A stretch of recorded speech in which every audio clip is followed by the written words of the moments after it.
early, man. It's been quite a while since we've last seen Arnmen on the big screen, but they came back in a big way. Not only have they returned with an original animated feature, but they even brought back the man who created Wallace and Gromit, Nick Park, to direct the movie.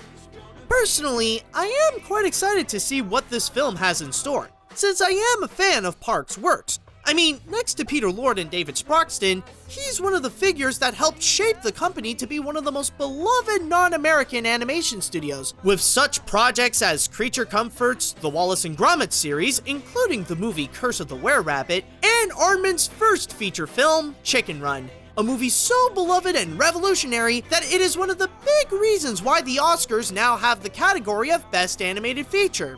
Say what you will about it nowadays, but at least it's better than nothing.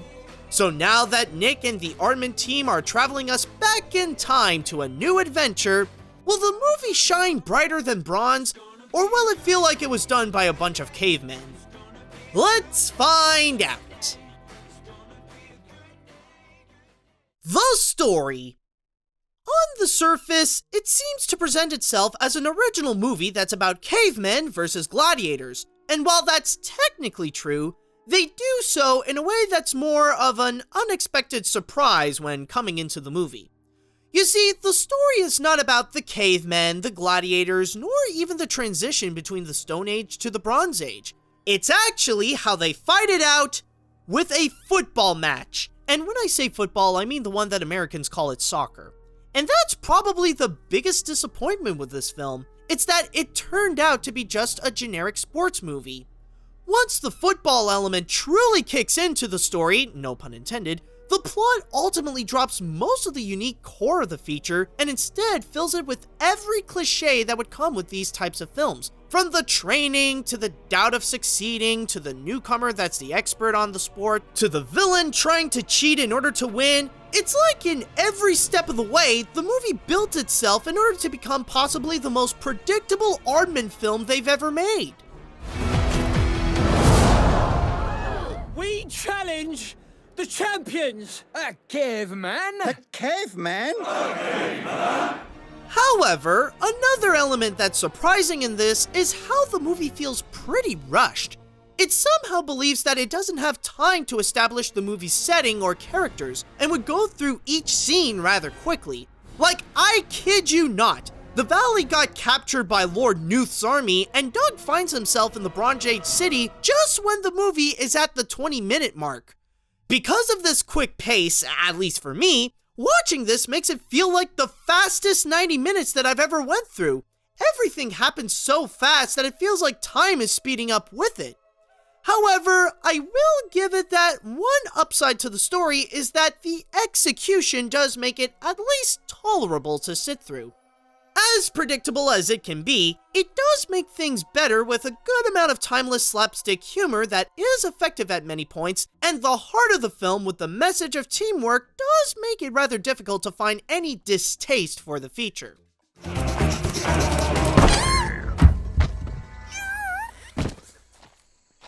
Well done, Mr. Rock.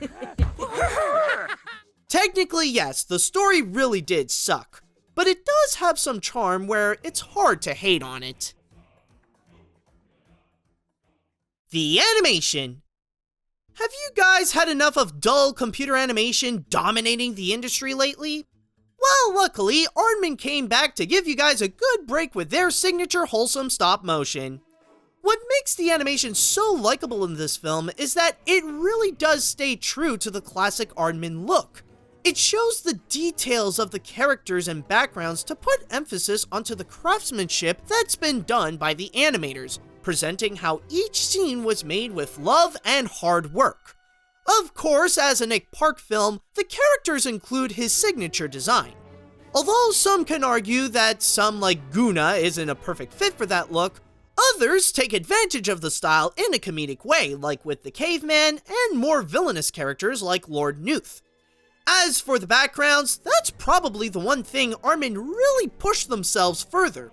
With the large open spaces of the football arena, the Badlands, and the whole area of the valley, it makes the world that the characters live in feel grand and that there is so much to explore. However, the big star in the visuals, as it is a sports film, has to be the character animation. With all the training, comedy, and all the moves to use the ball, the animators take full advantage of what they can do and present a lot of effective moments that can make audiences laugh or have us feel like we would be watching an intense football game. For you, E-Mac! I wouldn't even sculling a goot. Oh! Nice try, though! If there would be anything that would feel like a setback for the animation, it's that stop-motion fans won't feel like they won't get anything mind-blowing here. I mean, what's done here is great, but it doesn't feel like it's really pushing any boundaries with what the medium can do, like in the Wallace and Gromit series. So, for the most part, it just plays it safe with what they know. But regardless, it still doesn't hide the noble efforts done in Aardman's animation. The characters.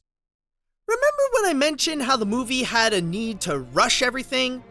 That's when it would take a major toll on the characters. Because the film would move so quickly, it didn't have any time to give development onto the characters and leave them off as a bunch of recognizable tropes. It's too bad as well, since it is noticeable that if it would actually take its time, it would manage to craft the characters to be strong. But with what we got now, there is Doug, who is the optimistic protagonist wanting to save his land. Hognob is the Gromit-style pet and assistant to the main character. Chief Bobnar is the pessimistic leader of the tribe that slowly warms up to Doug's idea. And Guna is the football expert that agrees to help the tribe to win the match. The only one that seems to have a little more than a simple characteristic is Lord Nuth, the ruler of the Bronze Age land with a colonizer mentality and has a strong love for money more than literally anything else. What about the primitives? Oh, let them rot in the Badlands. Tell the Lord Keepers of history with a puny flint. Now, in lack of a better term, the way these characters are built are rather, well, primitive. But like I said before, if there's anything that would help save them from being considered bad, it would have to be in the execution. Thanks to the movie's charming humor, they help make the cast fun to watch and even add a bit of likability. A great example of this is with the whole tribe. Sure, they mostly consist of a one-note gang, but it's through their slow-minded heads that adds to the comedy and bring out some memorable moments. This can even apply to Doug, where he can have his dumb times as well, and with Nuth through his interactions with other characters like the messenger bird.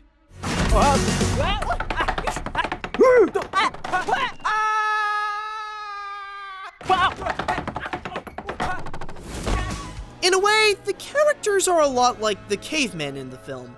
They really don't have much and may seem unimpressive at first, but give them time and they'll show some likability.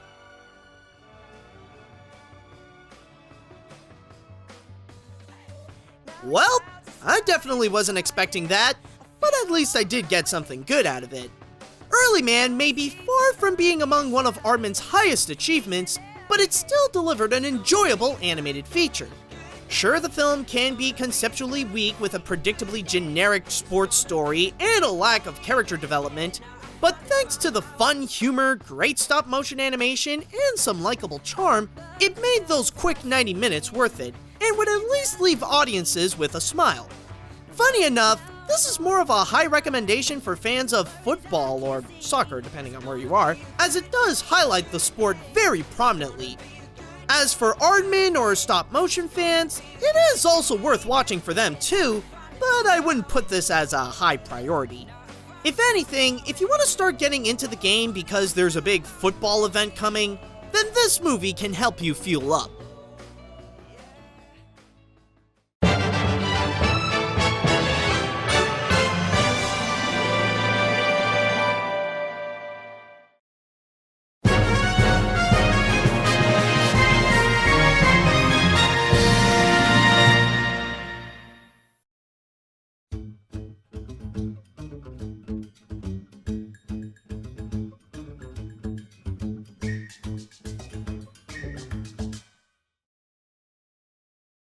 Wow, that's the best thing since, well, ever.